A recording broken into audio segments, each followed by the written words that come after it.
Doctor Mohammad Yunus ক্ষমতায় আসার পর প্রকৃতি বারবার তার জন্য বিরূপ হয়ে পড়ছেন। তিনি যেখানে হাত দিচ্ছেন ওখান থেকে বরকত উঠে যাচ্ছে এবং তার যারা লোকজন রয়েছেন তারা ক্রমশ তাকে ছেড়ে দূরবর্তী অঞ্চলে চলে যাচ্ছেন। তিনি যেখানে যাচ্ছেন সেখানে তার পাত্রমিত্ররা এই সময়টাতে যেভাবে হৈহুল্লোড় করে তার পাশে থাকে বা থাকা উচিত, এই কারণ হলো বাংলাদেশে এটাই নিয়ম। যিনি সরকার প্রধান হবেন তিনি এয়ারপোর্টে যাবেন, তিনি স্মৃতিসৌধে যাবেন, সবাই সেখানে উপস্থিত হবেন। এই জিনিসগুলো আমরা ইদানিংকালে দেখছি না। তারপর তার যে বাসভূমি, তার যে অফিস, সেখানে সাধারণ মানুষ তাদের একটা বিরাট ভিড় থাকবে, অনেক মানুষ সেখানে ভিড় করবেন, দরখাস্ত নিয়ে যাবেন। একজন সংসদ সদস্যের কাছেই দৈনিক ২-৩ হাজার লোক উপস্থিত হন বিভিন্ন বিষয় নিয়ে। এর 1%ও তিনি নিষ্পত্তি করতে পারেন না, কিন্তু লোকজন যায়। এটা রাজনৈতিক ব্যক্তিদেরকে নিয়ে সাধারণ মানুষের মধ্যে একটা আকর্ষণ থাকে। কিন্তু এক্ষেত্রে কি হলো, ডক্টর মোহাম্মদ ইউনূসকে নিয়ে আমাদের সাধারণ মানুষের কোনো আগ্রহ নেই। এরপর আমরা আশা করেছিলাম বিশ্বব্যাংক, IMF, London, America, Paris, Morocco, Casablanca, তারপরে দক্ষিণ আফ্রিকার প্রিটোরিয়া, সেখান থেকে শুরু করে একেবারে শ্রীলঙ্কা, কলম্বো, সব ডক্টর মোহাম্মদ ইউনূসের দিকে ঝাঁপিয়ে পড়বেন। এবং তার বন্ধুরা যারা আমরা দূর থেকে এতদিন যাদেরকে দেখেছিলাম, শুনেছিলাম, তারা বাংলাদেশে আসবেন দলে দলে। ক্লিন্টন আসবেন, হিলারি ক্লিন্টন আসবেন, বারাক ওবামা আসবেন, তারপরে তার যে ১০১ জন নোবেল লরিয়েট বন্ধু রয়েছে যারা তার পক্ষে ওয়াশিংটন পোস্ট পত্রিকায় তারা বিজ্ঞাপন দিয়েছিল, তারা আসবেন। বাংলাদেশে একটা হই হুল্লোর অবস্থা তৈরি হয়ে যাবে, কিন্তু এরকম হচ্ছে না। ২ নম্বর হলো যে শেখ হাসিনার সঙ্গে আমরা জানি দিল্লির সম্পর্ক ভালো ছিল না, এবং দিল্লি ডক্টর মোহাম্মদ ইউনূসকে ক্ষমতা আনার জন্য বা এরকম একটা অভ্যুত্থানের জন্য একেবারে নারাজ ছিলেন না। সাম্প্রতিক সময় দিল্লির কথাবার্তা শুনে তারা একেবারে আমরা স্পষ্টতই বুঝতে পারি যে তারা জানতেন শেখ হাসিনা ক্ষমতা বেশি দিন প্রলম্বিত হবে না আর তিনি থাকবেন না। তো সেই দিক থেকে যেটি হচ্ছে, ডক্টর মোহাম্মদ ইউনূস ক্ষমতা আসার সঙ্গে সঙ্গে তো মোদি বাবুর সঙ্গে তার ভালো সম্পর্ক হওয়ার কথা, কিন্তু সেটা হচ্ছে না।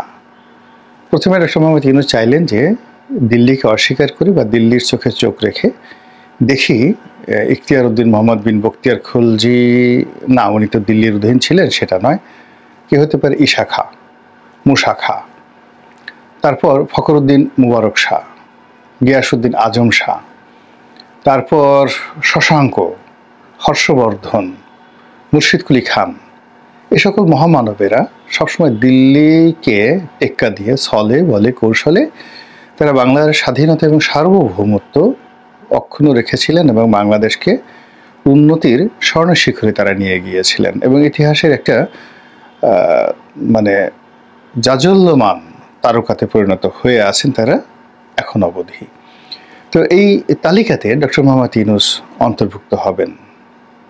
এজন্য তিনি প্রথমে দিল্লির বিরুদ্ধে কথা বলা শুরু করলেন, ভারতের বিরুদ্ধে কথা বলা শুরু করলেন, এবং আমরা তো দারুণভাবে, ভীষণভাবে আনন্দ উদ্বেলিত যে এইবার প্রথম আমরা একজন মহাপুরুষ পেয়েছি যে কিনা 1000 বছরের মধ্যে প্রথম দিল্লির বিরুদ্ধে রুখে দাঁড়ালো। তো যাই হোক, সেটি হচ্ছে না। এখন তিনি দিল্লির সঙ্গে বন্ধুত্ব করতে চাচ্ছেন, নরেন্দ্র মোদীর সঙ্গে বৈঠক করতে চাচ্ছেন। একাধিকবার তিনি বৈঠকের চেষ্টা করেছেন এবং তার সেই বৈঠকের প্রচেষ্টাগুলো ব্যর্থ হয়েছে। সর্বশেষ তার যে প্রচেষ্টা সেটা হলো চীন সফরের পর তিনি আরেকটি সম্মেলনে যাবেন, যেটাকে বলা হয় বিমস্টেক। তো এই সম্মেলনটি হওয়ার কথা থাইল্যান্ডের রাজধানী ব্যাংককে। এখানে তিনি নরেন্দ্র মোদীর সঙ্গে একটি 1-to-1 বৈঠকের চেষ্টা করেছিলেন সর্বোচ্চ শক্তি দিয়ে। তারপরে অ্যাটলিস্ট সাইড লাইনে একটু দেখা, দাঁড়িয়ে কথা বলা, হ্যান্ডশেক করা, একটা ছবি তোলা। যেটি জো বাইডেনের সঙ্গে শেখ হাসিনা করে তিনি দারুণ একটা সফলতা দেখিয়েছিলেন ওই সময়টাতে, এবং এটি নিয়ে বহু কাব্য রচিত হয়েছিল। তো এরকম সাইডল্যান্ডে একটা বৈঠক করার তার প্রচেষ্টা ছিল, এবং চীন সফরে যাওয়ার আগে আমরা প্রায় শতভাগ নিশ্চিত ছিলাম যে বাংলাদেশে যেভাবে ইউনূসের পক্ষের লোকজন প্রচার চালাচ্ছেন, প্রোপাগান্ডা চালাচ্ছেন, তাতে করে ব্যাংককে তার যে বৈঠকটি এটি শতভাগ নিশ্চিত, এবং এখন বলতে গেলে লেজ গুটিয়ে দিল্লি ডক্টর মোহাম্মদ ইউনূসের সঙ্গে বন্ধুত্ব করার জন্য পাগল পাড়া হয়ে পড়েছেন।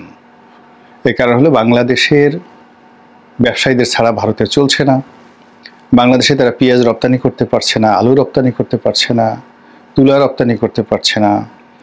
এরপর বাংলাদেশের রুগী ভারতে যাচ্ছে না, হাসপাতালগুলো বন্ধ। দিল্লি থেকে শুরু করে কেরালা, তারপর সে মুম্বাই থেকে শুরু করে কলকাতা, কলকাতা থেকে শুরু করে শান্তিনিকেতন, সব জায়গায় হাহাকার। বাঙালি নেই তো সেখানে খাওয়া দাওয়া বন্ধ হয়ে গেছে টাকা পয়সার অভাবে। এরকম প্রচার আমরা প্রায় দেখি। নিউ মার্কেট ফাঁকা, দার্জিলিং ফাঁকা, সেখানে কোনো পর্যটক নেই, আগরতলা ফাঁকা, শিলং ফাঁকা।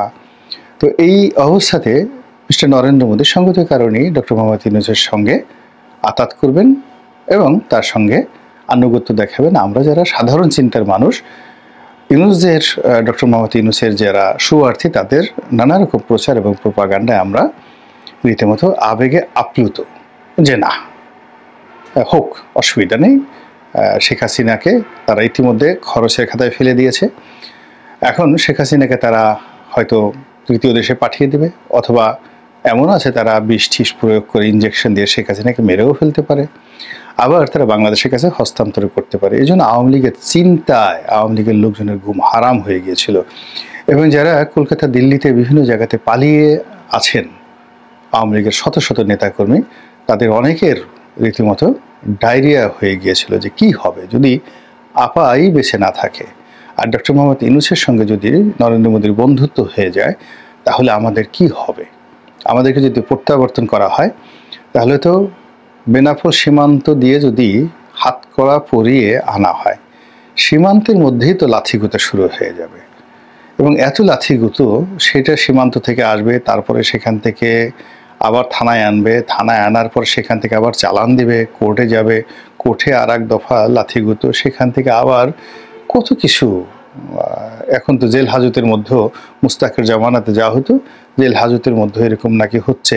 একটা ভিডিও ফুটেজে দেখলাম হাসানুল হক ইনু সাহেবকে খুব মারধর করা হচ্ছে, বেদম প্রহার করা হচ্ছে, বেচারার সুন্দর করে পাজামায় পাঞ্জাবি পরে তিনি গেস্ট রুমে বসে কথাবার্তা বলছেন। এইরকম একটা দৃশ্য, এটা কবে কোন জায়গার আমরা কিছুই জানি না, বাট এটা ছড়িয়ে পড়েছে। তো সেই দিক থেকে আওয়ামী লীগের যারা লোকজন রয়েছেন তারা এই দৃশ্যগুলো দেখেন এবং চিন্তা করেন যে আমাদের কিসে কি হতে পারে। বিশেষ করে যাদের বয়স হয়ে গেছে এবং যারা অনেক টাকা পয়সা উপার্জন করেছেন এবং যারা একসময় অনেক যাকে বলা হয় প্রভাবশালী ছিলেন, তারা চিন্তায় তাদের ঘুম হারাম হয়ে গেছে। ঠিক সেই সময়টাতে যে আশ্চর্য ঘটনা ঘটলো সেটা হলো ভারতের পররাষ্ট্র মন্ত্রণালয়ের পক্ষ থেকে জানিয়ে দেওয়া হলো যে বিমস্টেক বৈঠকে ডক্টর মোহাম্মদ ইউনূসের সঙ্গে নরেন্দ্র মোদী বসবেন না, দেখা সাক্ষাৎ হবেন না, এমনকি দূর থেকে তাদের হাই হ্যালো হাত নাড়ানো এটাও হবে কিনা আমরা বলতে পারি না। ওটাও ওই ছবি তোলার জন্য অনেকে চেষ্টা করবেন, এবং ডক্টর মোহাম্মদ ইউনূসের কিন্তু ভীষণ রকম একটা যোগ্যতা রয়েছে। তিনি কাউকে পেলেই তিনি হ্যান্ডশেক করেন, প্রথমে ডান হাত দিয়ে অন্যের ডান হাত চেপে ধরেন, তারপরে আবার নিজের বাম হাতটি দিয়ে ওই তার ডান হাত দুই হাত দিয়ে হাতটিকে এমনভাবে চেপে ধরেন, তারপর তিনি এমন সুন্দর করে হাসতে থাকেন যে তিনি ছেড়ে না দেওয়া পর্যন্ত, এবং তিনি যতক্ষণ চাইবেন ততক্ষণ পর্যন্ত ছবি ক্লিক করে ওঠা না পর্যন্ত, অন্তত পক্ষে 100টা ক্লিক না হওয়া পর্যন্ত তিনি দুটো হাতের একটা হাতও ছাড়েন না। তো এটা তার একটা নিদারুণ গুণাবলী। নরেন্দ্র মোদীর আবার এই গুণাবলী আর একটু বেশি। তিনিও করেন কি, প্রথমে এক হাত ধরেন, তারপর দুই হাত ধরেন, তারপরে তিনি জড়িয়ে ধরেন, ভীষণ রকম জড়িয়ে ধরেন। তার চেয়ে অনেক লম্বা লম্বা মানুষ, মনে করেন মোহাম্মদ বিন সালমানের মতো মানুষ, ট্রাম্পের মতো মানুষকে তিনি জড়িয়ে ধরেন।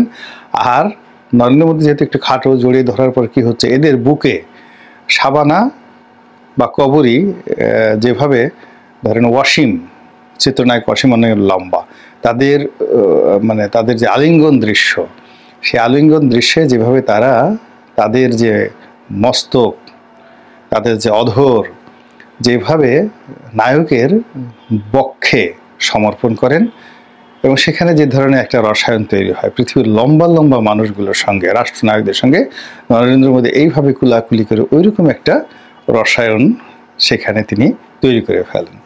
তো সেক্ষেত্রে ডক্টর মোহাম্মদ ইউনূস এবং নরেন্দ্র মোদী এই দুজনের আকার আকৃতি সেম, উচ্চতা সেম, তারপর দুজনের হ্যান্ডশেক করার ভঙ্গি সেম, কুলাকুলি করার যে অভিনব কায়দা নরেন্দ্র মোদীর, যদি আসলে দুজনের একটা দেখা হতো, সত্যি অর্থে দেখা হতো, বিশ্বাস করেন এইরকম জুটি আর কখনো হতো না। তাদের কুলাকুলির দৃশ্য, তারপরে তাদের হ্যান্ডশেকের দৃশ্য, এসব নিয়ে গল্প কবিতা রচনা করা হতো, এবং লিওনার্দো দা ভিঞ্চি বা পাবলো পিকাসো বা মাইকেল অ্যাঞ্জেলো তাদের মতো চিত্রকর ভাস্কর যদি এই পৃথিবীতে থেকে থাকেন, এগুলো নিয়ে এমন চমৎকার দৃশ্য তৈরি হতো যেটা আমরা অভিভূত হয়ে যেতাম। এমনকি একটা যে মাদাম তুসোর জাদুঘর রয়েছে, মোম দিয়ে মূর্তি তৈরি করা হয়, অবিকল মূর্তি তৈরি করা হয়। তো ডক্টর মোহাম্মদ ইউনূসের মূর্তি, ওখানে শাহরুখ খানের মূর্তি আছে, সালমান খানের মূর্তি আছে, ঐশ্বরিয়া রায়ের মূর্তি আছে, কিন্তু মাদাম তুসোর সেই জায়গাতে ডক্টর মোহাম্মদ ইউনূসের মূর্তি নাই বোধহয় এখনো পর্যন্ত। তবে এই মোদি সাহেবের সঙ্গে যদি তিনি এরকম একটা বৈঠক করতে পারতেন সাইড লাইনে, তাহলে এরকম একটা ছবি আসলে সেটা অবশ্যই মাদাম তুসোর সেই যে জাদুঘর, মোমের জাদুঘর, সেখানে এটি স্থান পেত। এটাই গেল এক। আমরা বুঝতে পারি না যে এত বড় একজন বিশ্ব মানব আমাদের কপালে এসেছে, আল্লাহ জুটিয়ে দিয়েছেন, যিনি সারাটা জীবন ৮৬ বছর ধরে সারা পৃথিবী ভ্রমণ করে তার যত অর্জন সব কিছু এখন বাংলাদেশে বিসর্জন দেওয়ার জন্য, বাংলাদেশে সেগুলোকে বাস্তবায়ন করার জন্য, অনুদান দেওয়ার জন্য, হৃদয়ের অর্ঘ্য দেওয়ার জন্য তিনি এই বয়সে কঠোর পরিশ্রম করছেন। সেই মানুষটিকে বাদ দিয়ে নরেন্দ্র মোদী কেন এখনো শেখ হাসিনার পেছনে ঘুরছেন? শেখ হাসিনার প্রতি তিনি কেন এত মহব্বত দেখাচ্ছেন? কেন শেখ হাসিনার জন্য তিনি এত রেজিস্ট হয়ে পড়েছেন, এত রেসিস্ট মনোভাব তিনি দেখাচ্ছেন, এত উগ্রতা দেখাচ্ছেন? আমাদের কি করা উচিত? নরেন্দ্র মোদীকে বকা দেওয়া উচিত? তার বিরুদ্ধে মিছিল করা উচিত? ভারত বিরোধী স্লোগান করা উচিত? অথবা ডক্টর মোহাম্মদ ইউনূসকে ইন্সপায়ার্ড করা উচিত যে আপনি কেন দিল্লির দিকে তাকান, কেন নরেন্দ্র মোদীর বন্ধুত্ব আপনার দরকার? আপনি তো নরেন্দ্র মোদীর চেয়ে সব দিক থেকে, লেখাপড়া, আপনি তো, আপনার বাবা কখনো চা বিক্রি করেননি, আপনি নিজেও কখনো চা বিক্রি করেননি, আপনি তার মতো ইয়োগা করেন না, তাকে বলা হয় ইয়োগা গুরু। তো আপনি কেন বারবার, আপনি একজন নোবেল পুরস্কার পেয়েছেন শান্তিতে, নরেন্দ্র মোদীকে নোবেল পুরস্কার পেয়েছেন? তুমি তো পাননি এখনো, এবং কোনোদিন পাবেন না। তো কাজেই মরে গেলেও পাবেন না, তিনি আরও 10 বার জন্মগ্রহণ করলেও পাবেন না। তো সেক্ষেত্রে আপনি কেন হীনমন্যতায় ভুগে আপনি তার সঙ্গে কেন সম্পর্ক স্থাপন করতে চান? বরং নোবেল পুরস্কার পাওয়ার পর এই যে ইন্দোনেশিয়ার যে অঞ্চলটি ইউরোপিয়ানরা একটি কলোনি বানালো, নতুন পূর্ব তিমুর, সেখানকার যিনি প্রেসিডেন্ট তিনি আসলেন, গুসমাও, আপনার বন্ধু, আপনার তো এতে খুশি হওয়া উচিত না? মালয়েশিয়ার প্রধানমন্ত্রী আনোয়ার ইব্রাহিম তিনি এলেন বাংলাদেশে আপনার সঙ্গে দেখা করার জন্য, এটা কি একটা বিশাল পাওনা নয়? এটি তো আপনার বন্ধু জাতিসংঘের মহাসচিব এলেন, বাংলাদেশে পাঞ্জাবি পড়লেন, আপনার সাথে কক্সবাজারে গেলেন, আপনি এতেই খুশি থাকেন। নরেন্দ্র মোদীকে দরকার নেই। এই লোক একদম ভীষণ রকম গরু পূজারী, গরুর মূত্র নিয়ে গবেষণা করে, এবং গরুর মূত্র সংক্রান্ত পিএইচডি ডিগ্রি করার জন্য সেখানে ইউনিভার্সিটি পর্যন্ত সে খুলে ফেলেছে। তারপরে গরুকে সে মা ডাকে, আরও অনেক কিছু, এর অনেক দোষ, ভীষণ রকম দোষ। এরকম দোষী লোকের বন্ধুত্ব আপনার দরকার নেই। ওই মোদীকে নিয়ে হাসিনাই থাকুক, শেখ হাসিনা থাকুক, আপনি বারাক ওবামাকে নিয়ে থাকেন, বিল ক্লিন্টনকে নিয়ে থাকেন, আপনি জো বাইডেনকে নিয়ে থাকেন, তার স্ত্রী জিল্লি বাইডেনকে নিয়ে থাকেন, এর তো অনেক সুন্দর মানুষ, এদের সঙ্গে আপনার ভালো যায়। আপনি ইম্মানুয়েল ম্যাক্রোকে নিয়ে থাকেন, ব্রিটেনের যে এখন রাজা রয়েছেন মিস্টার চার্লস দ্য সেকেন্ড, তাকে নিয়ে থাকেন। আমরা কোথায় লন্ডন আমেরিকা হব তা আনে রেখে আপনি শুধু বারবার ঘুরে ঘুরে আমাদেরকে সে আগরতলা নিয়ে যাচ্ছেন। দরকার নেই, এই সমস্ত জিনিস বাদ দেন। এইভাবে আমরা তাকে ইন্সপায়ার্ড করতে পারি কি না, ইউনূস সাহেবের পক্ষে যে সকল ইউটিউবার রয়েছেন তারা আমার চেয়ে আরও ভালো জানেন। আল্লাহ আমাদের সবাইকে হেদায়েত দান করুন এবং হেফাজত করুন। আসসালামু আলাইকুম ওয়া রাহমাতুল্লাহি ওয়া বারাকাতুহু।